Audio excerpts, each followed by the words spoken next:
Are you always getting headaches while working on a computer? And did the pills you always reach for stop working? If so, then you need to perform this simple 10-minute self-massage routine that doesn't require any equipment. I'm here from trainmassage.com. And the first muscle you're going to be working on is going to be the SEM, also known as the sternocleidomastoid. Now, what you're going to be doing here is simply trying to grab the neck muscle, the big old one that pops out when you rotate your head. And all you're going to be doing here is simply peeling it away as you move your head in different directions. What this is doing is simply trying to help separate the tissues between the muscles and the neck, which will allow better sliding and will also open up any restrictions. So for this, go ahead and do this for about 1 minute to about 90 seconds on each side.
Next up is the temporalis, the muscle right above the ear and the eye area. For this muscle, all you're going to be doing is performing micro movements or small circular motions on the most tender spots. For myself, I like to kind of go through the entire area 1 to 2 times, and then I will usually find an area that feels the most tender, and that's the area I'll kind of work on for the remainder of the time. Once again, go ahead and do this for about 1 minute to 90 seconds.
next are your suboccipitals, the muscles that are right behind the head, underneath the skull, and right next to the spine. Now, in order to work on these muscles, you can either use your thumb or your fingers, but the idea of this is that you're just simply trying to open up the muscle, try to separate it from the skull and the spine by working on the edges of the skull and the spine, which will help kind of separate it and allow it to move independently. Now, of course, it really isn't doing that, but it just allows the tissues to move with more freedom and therefore reduce any tension. So for this, once again, go ahead and do it for 1 minute and 90 seconds on each side.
Now here we're going to be doing what I like to call releasing the clavicle.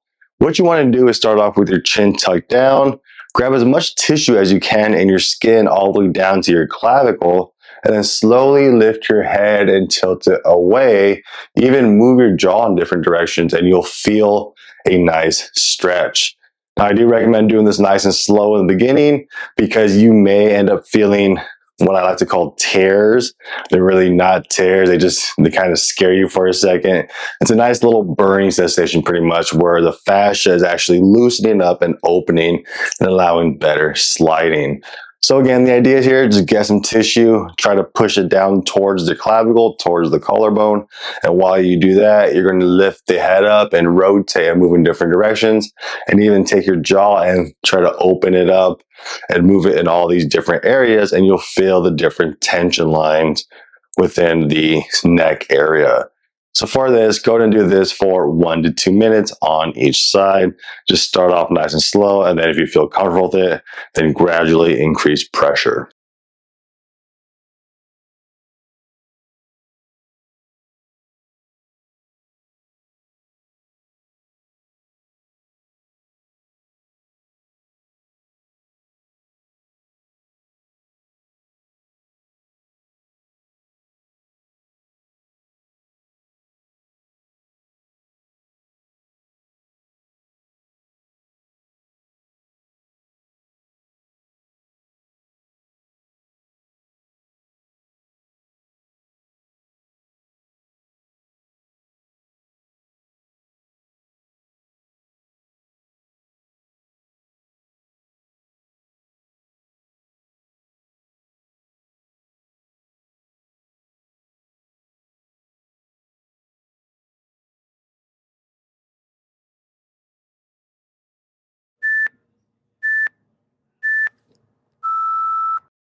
All right, that's it for your simple little headache routine. Let me know in the comment section how you're feeling, and if you still want to work on some different muscles, then make sure to check out this video up here. I'll see you in the next one.